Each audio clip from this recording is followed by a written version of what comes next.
Eccoci qua, cari telespettatori. Allora, come preannunciato, parliamo di un'opera importantissima, la dovreste conoscere quasi tutti, ma comunque noi periodicamente cerchiamo di tenere il punto della situazione, ovvero il Mose.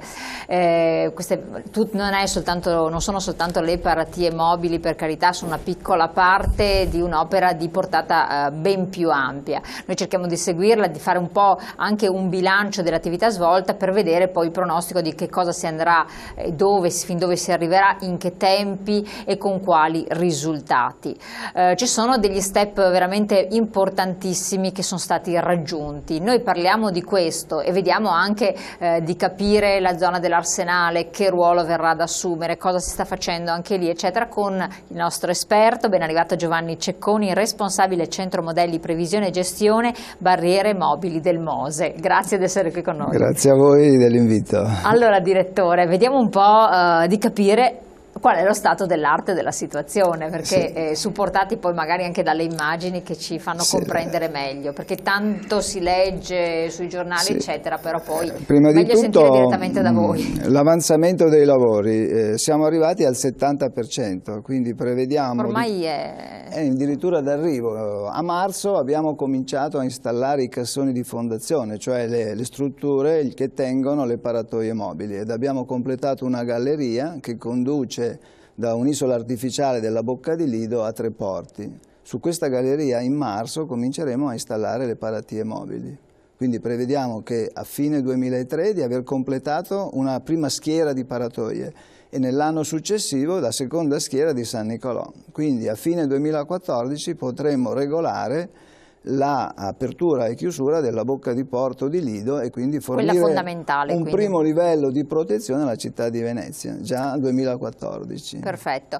I finanziamenti dovrebbero esserci, perché almeno questo era stato preannunciato? È stato programmato un impegno dello Stato da qui al 2016, cadenzato per rispettare le regole sulla spesa pubblica, e proprio oggi si sta completando l'allocazione delle risorse in queste fasce previste da qui al 2016. Quindi non ci sono problemi tecnici, c'è un flusso regolare, si prevede, di finanziamento che ci consentirà di dare l'opera completata e completamente funzionante al 2016. Ma già con dei risultati vedremo a breve, da questa primavera, e poi nel corso del 2013-2014 alla Bocca di Lido. Esatto, ovvero quando ci sarà una situazione di cosiddetta acqua alta per Venezia. C'è anche un sistema informatico, peraltro se noi stiamo vedendo qua delle immagini che ci fanno capire come cosa fare succederà. Per decidere quando alzare, quando abbassare la paratoia. Infatti. Quindi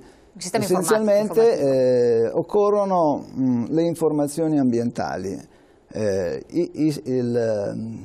Il sistema che acquisisce tutta questa informazione e decide è ora già realizzato da più di un anno e mezzo all'Arsenale di Venezia, quindi abbiamo avuto modo di sperimentare anche per le recenti acque alte quello che sarebbe successo se il Mose fosse già stato installato. Che poi quest'inverno abbiamo avuto, quest'autunno, perché entriamo ufficialmente nell'inverno adesso. Abbiamo, per così dire, simulato la gestione operativa della barriera come se fosse stata già installata. Si inizia con l'allerta, quando le previsioni meteorologiche danno la presenza di cicloni in formazione con correnti sciroccali, basse pressioni, 36 ore prima già il segnale arriva di possibile acqua alta. A quel punto simuliamo la presenza operativa del personale che, sulla base della rete di monitoraggio delle stazioni meteomarine e dei modelli di previsione che ci arrivano dai centri internazionali, tipo quello di Reading tramite l'aeronautica militare oppure tramite i centri regionali, siamo in grado di formulare scenari di livello dell'acqua che ci sarà in futuro e quindi di istanti possibili di chiusura della barriera e di successiva riapertura. Teoricamente, qui stiamo vedendo i cantieri e i lavori che stanno procedendo molto spedito, le gallerie per accedere poi questa è la famosa galleria di Tre Porti che è stata completata, quindi l'insieme di questi moduli sono stati, come vedrete dal video che poi segue, collocati sul fondale del canale lagunare, e in questa maniera ora è possibile percorrere sotto il fondale della laguna la distanza che va da Tre Porti a quell'isola centrale che è apparsa. Ecco, quindi teoricamente quando si presentano situazioni di scirocco, quindi Sì. alluvionali, tanto sversamento in laguna di acqua, eccetera, quindi è prevista l'acqua alta, come è successo? Perché poi quest'anno abbiamo avuto delle degli eventi situazioni ripetuti, il 1° Esatto. novembre, l'11 novembre, già il 28 di ottobre, quindi Infatti, anche con problemi di allagamento. Prevedibili perché erano stati preannunciati. Sì. No? Cosa dovrebbe succedere da questa primavera, teoricamente, mettiamo quest'estate, il prossimo autunno? Ecco, dai, Ecco, diamo una... dal punto di vista dello studio, della verifica dell'affidabilità, dei continui miglioramenti, noi simuliamo il sistema come se fosse già completato. E questo lo continueremo a fare sino da qui al 2014, quando le intere 2 barriere di Treporti e San Nicolò saranno installate, e poi nel 2016 quando il sistema sarà completato. Quindi arriveremo a fine opera con già 6 anni, 7 anni di esperienza operativa, come se avessimo operato le barriere per 6 anni. Questa è una garanzia poi di affidabilità sul buon funzionamento del sistema. I fatti eclatanti che succederanno nel marzo del prossimo anno riguardano le prove sull'azionamento della paratoia, quindi come immettere l'aria, come regolare la posizione, perché come sapete la chiusura della bocca di porto avviene attraverso l'immissione d'aria in queste ventole a spinta di galleggiamento, le quali si sollevano espellendo l'aria, l'acqua, e riescono a tenere ben 3 metri di dislivello tra fuori e dentro la laguna, quindi a proteggere la città di Venezia per qualsiasi acqua alta. Per far questo bisogna dosare la quantità d'aria, misurare l'assetto della paratoia, e la paratoia poi è libera di muoversi rispetto a un angolo di circa 30-40 gradi sull'orizzonte. E Ecco. quindi in marzo si condurranno queste prove di funzionamento delle prime paratoie. Ecco, ripercussioni di carattere ambientale, quello che si è scritto anche recentemente Sì. Sui giornali locali, ci sono state un po' delle rimostranze da parte degli operatori di certe categorie produttive, pescatori e quant'altro. Sono previste oppure no? Cioè, con quanto tempo al massimo può restare alzata questa paratia? Cosa succede nella zona, il movimento delle maree in laguna? Le maree, le acque alte a Venezia hanno una durata di 3-6 ore generalmente e succedono mediamente 3-4 volte l'anno. Quindi la laguna di Venezia resterà chiusa per 3-4 volte all'anno per poche ore. Di fatto ogni mese durante la quadratura lunare abbiamo ben 3 giorni con 8 ore di chiusura. Allora, considerato che le chiusure avverranno in inverno, che sono di durata esigua, gli effetti ambientali sono del tutto trascurabili. Sono poche ore, insomma, sostanzialmente. Pochissime ore e in periodi in cui la laguna è ben ossigenata perché è freddo, tira vento e non siamo nelle condizioni di stagnazione del mattino, delle prime ore del mattino del mese di luglio e di agosto, insomma. Quindi certo. Chi ha parlato di crisi anossica o di distruzione delle specie lagunari, insomma, ha soltanto... Insomma, si è espresso in una maniera del tutto infondata. Ecco, lei poi tra l'altro lo può dire con cognizione di causa essendo anche una figura tecnica, quindi sì, il suo ruolo preciso che cos'è? Cioè io mi sono occupato sin dall'inizio degli studi per la progettazione del MOSE, ormai sono 27 anni che sono col Consorzio Venezia Nuova, quindi una vita, insomma. Una vita, ecco, un quarto di secolo. E ho cominciato con la gestione dei progetti e il coordinamento degli studi, per poi occuparmi del monitoraggio dei cantieri, quindi del ripascimento delle spiagge, della costruzione delle barene, del dragaggio dei canali, e del monitoraggio degli effetti del cantiere del MOSE sull'ambiente circostante, coordinando i lavori che poi i centri di ricerca hanno svolto per nostro conto.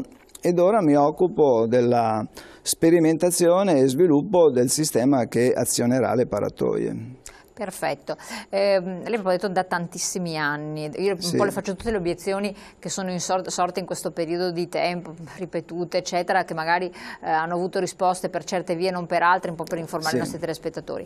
È stato detto anche che questo sistema non era, cioè era progettato alla luce di una tecnologia che non è più l'attuale, superata, che poteva essere fatto qualcosa di diverso, eppure però voi avete avuto dei confronti con altre realtà internazionali, mondiali, dalla Cina all'Olanda, agli Stati Uniti se non sbaglio, che sono venuti a capire questi meccanismi guardando con ammirazione il progetto. Cosa c'è che poteva essere fatto ex novo, secondo lei che cosa invece c'è di buono, visto che lei l'ha lavorato fin dall'inizio? La principale caratteristica del sistema MOS è la sua modularità e flessibilità, cioè invece di avere una mega barriera monolitica come a Rotterdam, della grandezza di circa 180 metri, molto pesante, quindi che richiede dei tempi molto lunghi per essere collocata, noi abbiamo un sistema flessibile costituito da una schiera di 20 ventole indipendenti. Quindi, mentre per sollevare le barriere mobili del MOSE ci vogliono in tutto meno di mezz'ora, 5 minuti l'una, per sollevare e spostare quella di Rotterdam occorrono 2 o 3 ore. Questo è molto importante. Poi anche in termini di manutenzione, il nostro sistema per questioni legate al paesaggio lagunare non si deve vedere quando non è in uso. In Rotterdam non è così, lo possono tenere come una grande nave sulla sponda dell'estuario. Nel nostro caso non è stato possibile perché abbiamo 2 forti storici che dovevano essere distrutti. Allora, come fare per fare la manutenzione di materiali che stanno sott'acqua tutto il loro tempo? Ogni 5 anni è previsto di rimuovere un pezzo alla volta, e la modularità lo consente, e far manutenzione presso l'Arsenale di Venezia. Quindi abbiamo fatto di necessità virtù, c'erano molti vincoli per costruire quest'opera, l'intelligenza che c'è dietro è consistita proprio nel risolvere questi vincoli e trasformare i problemi in opportunità.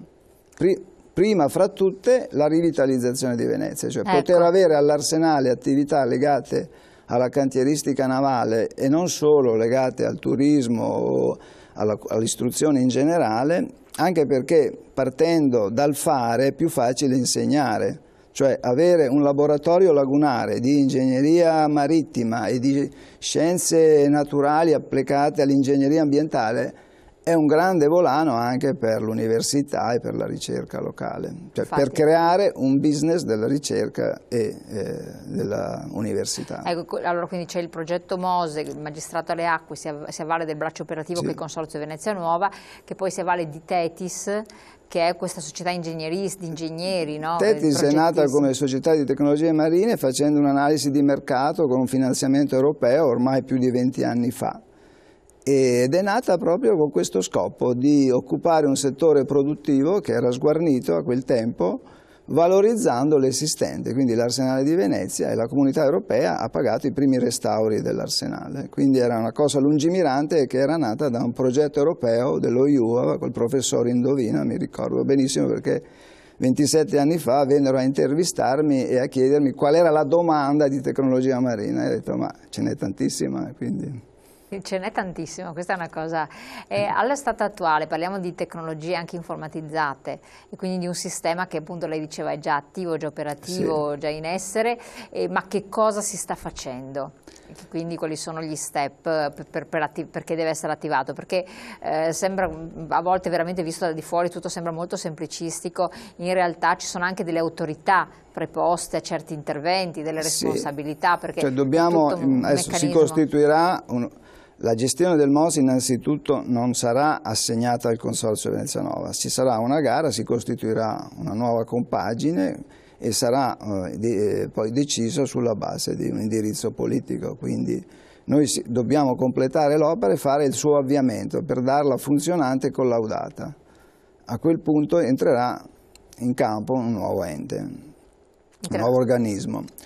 E quello che è importante fare è il prima possibile il completamento e la verifica complessiva del sistema.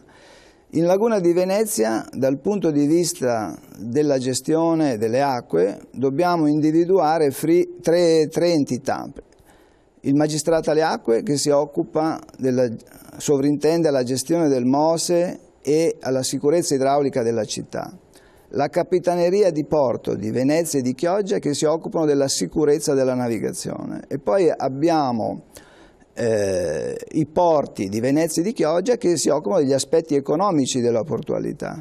Quindi queste 3 entità devono coordinarsi per poter insieme assolvere le loro funzioni, far sviluppare il porto, mantenere la sicurezza del traffico, proteggere Venezia.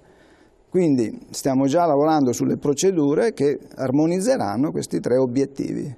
Il centro principale della gestione è all'Arsenale, ma ci saranno dei luoghi speculari presso la Capitaneria di Porto in particolare, I comuni invece sono i beneficiari, quindi saranno informati. Certamente le protezioni civili di tutti i comuni della Gronda riceveranno le informazioni. Io ho fatto già un primo giro visitandoli tutti per segnalare le esigenze, perché non va dimenticato che il MOSE da solo non basta.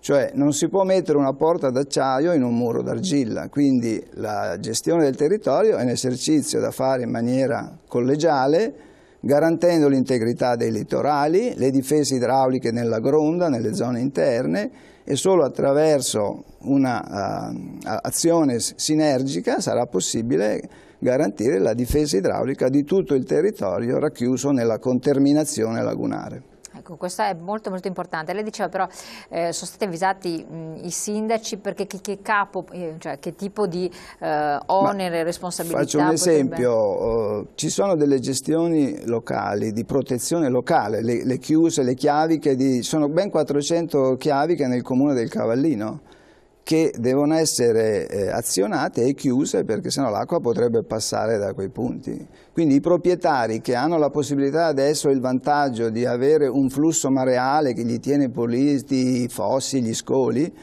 in presenza di un'acqua alta dovranno chiudere quell'apparatoio, altrimenti si crea un punto di vulnerabilità. E siccome l'hanno a casa propria, ma non sono cose nuove, insomma, certo, si fanno le esercitazioni della protezione civile, è un senso di responsabilità e non pensare che perché c'è il MOSE possiamo dimenticarci, cioè ci vuole la collaborazione di tutti. Quindi il MOSE farà la parte principale, ma ognuno di noi di fronte a un rischio ambientale è tenuto a intervenire, a essere cosciente di quello che succede e a condividere le misure di prevenzione.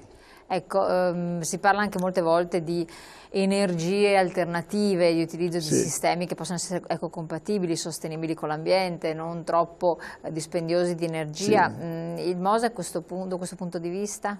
Il MOSE sarà azionato queste poche volte all'anno, richiederà generazione di energia elettrica e è difficile pensare che una potenza così grande si possa ottenere con risorse rinnovabili.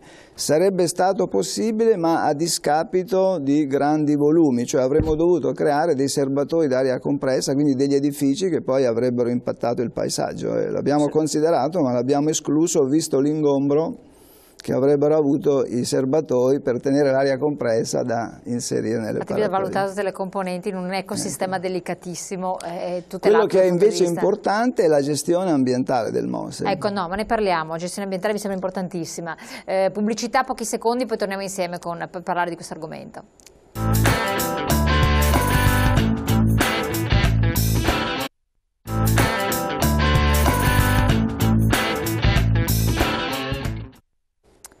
Allora, eccoci qua, gestione ambientale, per quel che riguarda naturalmente sempre il MOSE. Cosa vuol dire questo? Allora, prima di tutto bisogna considerare che la regolazione delle acque alte per proteggere Venezia dagli allagamenti richiede di porre grande considerazione sul sistema naturale. È un sistema idraulico con trasporto di sedimenti, quindi idromorfologico e biologico, il quale funziona tutto assieme, non si può scomporre.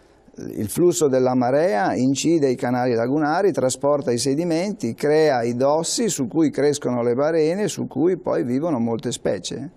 Quindi la gestione idromorfologica è fondamentale. In questi 25 anni abbiamo ricostruito oltre 100 unità di balene e di velme per mantenere la rete dei canali lagunari, quindi per fare in modo che l'energia della marea attraverso queste correnti potesse esprimersi e mantenere la complessità morfologica, a cui poi corrisponde una complessità biologica, quindi una biodiversità. E a una biodiversità corrisponde poi una capacità di resilienza, cioè di adattamento naturale del sistema al cambiamento. Adattamento, quindi richiede un po' di tempo, insomma. Sì, ma avviene anche per virtù della complessità. I sistemi complessi si adattano meglio alle variazioni perché possono esprimere in potenza più possibilità. Quindi una delle nostre preoccupazioni è stata quella di mantenere la diversità idraulica e morfologica del sistema. Il primo problema è evitare che la laguna diventi un braccio di mare, cioè che si appiattisca, e questo è uno degli obiettivi della legge speciale per Venezia. Fermare l'erosione vuol dire fermare quel meccanismo che porta all'appiattimento della laguna e alla semplificazione della sua struttura e alla perdita di habitat, quindi di risorsa biologica, sia in termini naturalistici ma anche in termini economici, tipo il pescato che ha valore commerciale. Quindi questo è stato fatto movimentando ben 15 milioni di metri cubi in questi anni, 500.000 700.000 metri cubi di fango all'anno sono stati spostati, fango e sabbie. Adesso abbiamo difficoltà a approvvigionare le sabbie che servono per rinforzare i litorali dopo 15 anni dalla loro realizzazione, quindi soggetti necessità di manutenzione del litorale, no? Dovremmo riprendere questa attività perché l'abbiamo completata ormai 15 anni fa, avevamo previsto una rigenerazione, una ricarica con una certa cadenza ed ora questa cadenza sta avvenendo e con gli eventi ultimi abbiamo visto le spiagge si sono impoverite di sedimento. Infatti. Quindi la laguna all'interno sta bene, ma si mantiene un'erosione nelle zone su cui ancora non siamo intervenuti, tipo quella del bacino centrale, mentre invece nelle altre in cui sono state rigenerate le barene c'è un'ottima situazione. Ecco, infatti magari possiamo utilizzare anche delle immagini che abbiamo relativamente a quelle che sono tutte le opere contigue, no? Che sono state realizzate dal Consorzio Venezia Nuova, perché la messa in pristino delle zone di arenile, le velme, le barene che sono state ricostituite, insomma vediamo un po' di raccontare, magari supportati dalle immagini. Sono due obiettivi, non solo un ripristino del paesaggio e degli habitat, ma anche dei servizi ecologici, cioè la laguna ci offre tanti servizi che ci siamo un po' dimenticati, primo fra tutto il ricambio dell'acqua. La laguna è un autodepuratore naturale, seppellisce i sedimenti, quindi cresce proprio utilizzando questo sedimento che arriva dai fiumi o dal mare e in questa maniera si rigenera. La barena è un po' come un atollo corallino che più sprofonda più cresce mantenendosi alla stessa quota. Lo stesso meccanismo avviene nelle barene. Quindi si avvantaggiano, per così dire, della subsidenza, cioè dello sprofondamento, perché lo sprofondamento gli dà modo di crescere. Darwin, quando spiegò per la prima volta le rocce di materiale organico create dai coralli, evidentemente fece questa osservazione: non è possibile che una montagna di 2000 metri cresca da un fondale 2000 metri di profondità, perché non c'è un organismo in grado di vivere da meno 2000 metri alla superficie.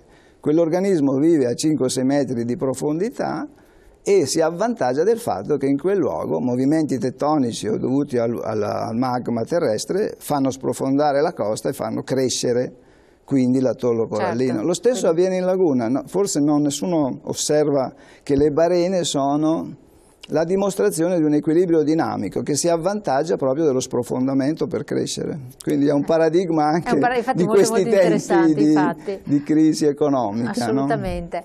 Tra l'altro qua vediamo delle immagini di quello che è l'ecosistema, ma anche dal punto di vista geomorfologico della laguna di Venezia, che non è semplice metterci le mani da parte dell'uomo senza apportare delle variazioni di un certo rilievo, però è stato determinante perché anche il discorso appunto dicevo ecosistemi, quindi delle diversità biologiche presenti, della microfauna, della flora eccetera, questa avete cercato di in qualche modo di ripristinarla, no? Sì, che stava sparendo del tutto. Il principio è quello di ricreare il suolo nell'intervallo della marea. Quindi grandi movimenti di sabbia e di fango in luoghi confinati per ricreare questo suolo che poi ogni giorno è invaso 2 volte dalla marea. La marea porta nutrimento, fa crescere i batteri, il suolo diventa fertile e si sviluppano le piante. Quindi non è che noi abbiamo costruito le barene, abbiamo creato le condizioni di suolo affinché i processi naturali potessero colonizzare questi ambienti. Quindi l'energia e la materia le ha fornite la natura, quindi abbiamo aiutato la natura, per così dire, ad aiutarci.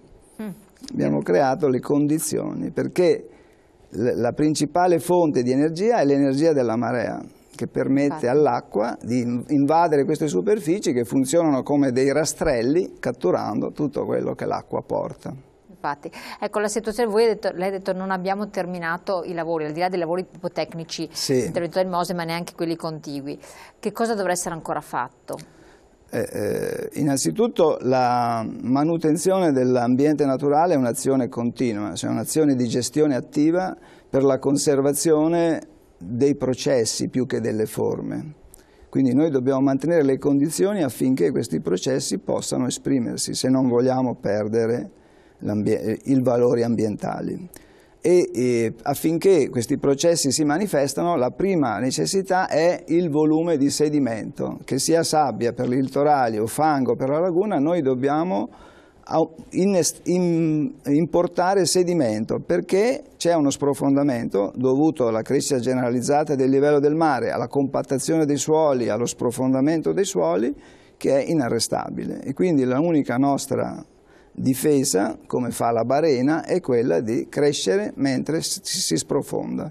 Solo in questa maniera si mantiene quello che a noi appare come un paesaggio immutabile e congelato. In realtà è un sistema vivo che si rigenera continuamente, e quindi si prevede che ogni anno ci siano almeno 500.000 metri cubi di sedimento da reimmettere nel sistema delle barene, e circa altrettanto sul litorale per ricaricare le dune, le battigie e i litorali, questo anche con un vantaggio evidente per il turismo. Assolutamente, anche da questo punto di vista. Quindi una difesa idraulica che poi dà anche l'opportunità di avere le spiagge disponibili per l'estate. Allora, MOSE come sistema anche di integrazione di processi, integrazione ma non soltanto, di questo parliamo subito dopo la pubblicità, quindi vediamo di dare altre spiegazioni tecniche, semplici naturalmente per chi ci ascolta.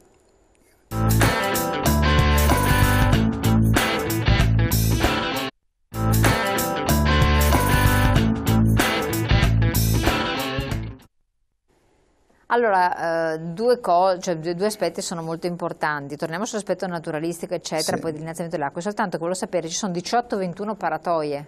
Sì, quindi cioè ogni barriera ha 18-21 paratoie che si muovono indipendentemente. Che si muovono indipendentemente sulla base di un azionamento automatico, predisposto, programmato? Come... cioè quanto è data anche, ed è sempre là un po' quando succedono poi i problemi, all'uomo, alla responsabilità umana. Il sistema di comando e di controllo si basa su meccanismi informatici, quindi automatici, che però vengono controllati continuamente dall'uomo. Quindi è un sistema misto, come hanno fatto in Olanda o a Londra, sulla base di scenari di evoluzione del livello del mare. Si prevedono gli orari di chiusura, ma poi è l'uomo che schiaccia il pulsante. Certo. E questo avviene non tanto sulla base di previsioni, ma di misure oggettive, cioè misuriamo il livello dell'acqua.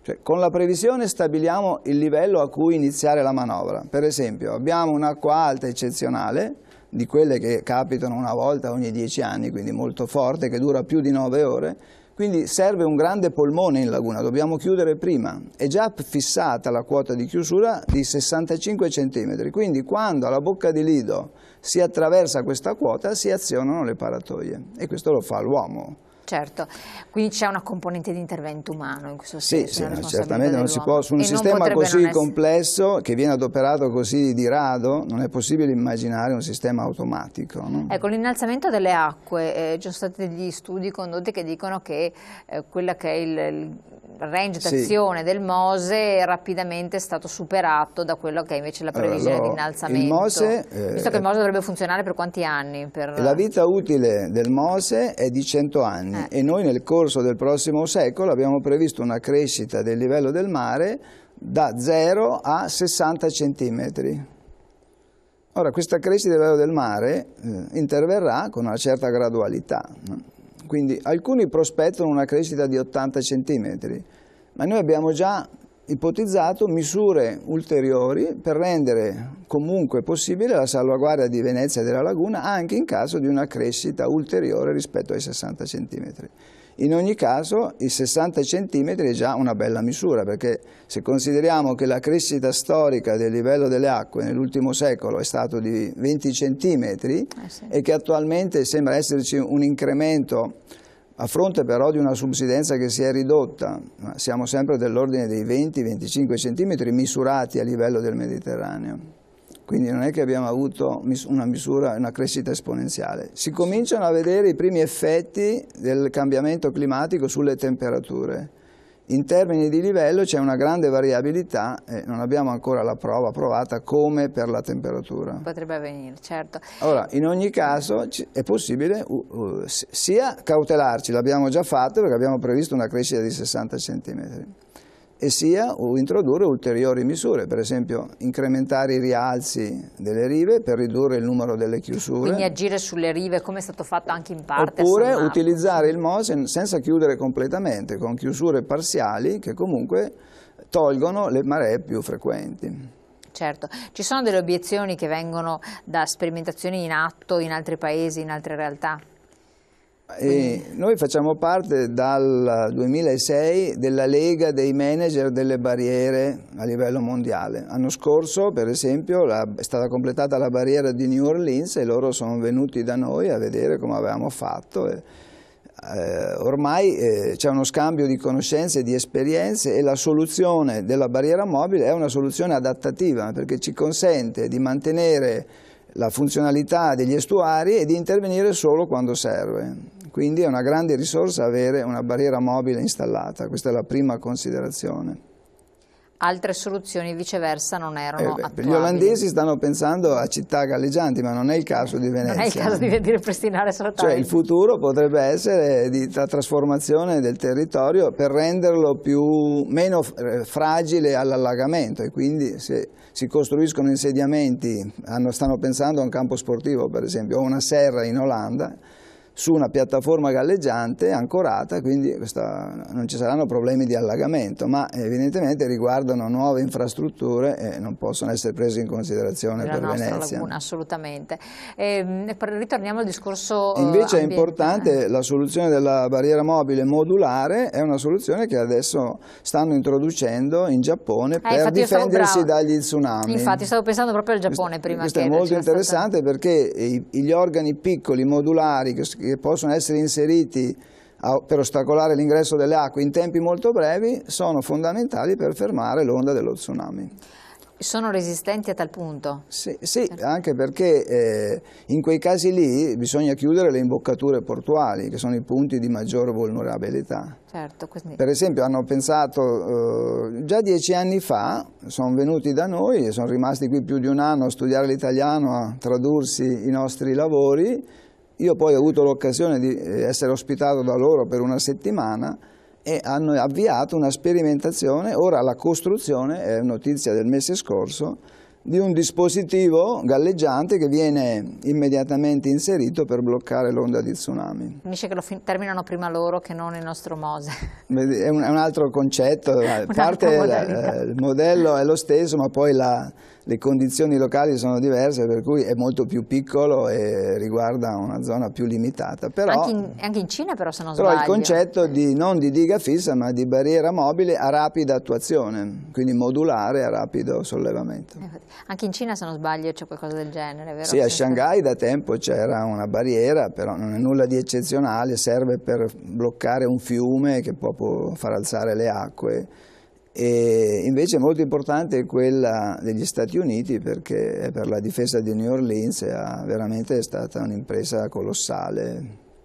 Cioè, il più grande impianto di pompaggio del mondo è stato completato in agosto dell'anno scorso. Caspita, ecco proprio per chiudere un'osservazione che si sente di fare e anche dire quando potremo vedere il termine di queste opere. Ma io inviterei tutti quelli che vanno a Venezia di prendere la motonave, andare a Treporti e vedere cosa si sta facendo, anche perché toccare con mano è un'esperienza che resta comunque la vastità storia dell'opera, il fatto che non ci sia un impatto paesaggistico, ma anche c'è il piacere di pensare che c'è un dispositivo che può essere messo in funzione per regolare questa energia del mare a seconda delle nostre necessità, quindi è una possibilità, non è una opportunità che viene data. Perfetto. Dal punto di vista ambientale devo fare un'ultima osservazione?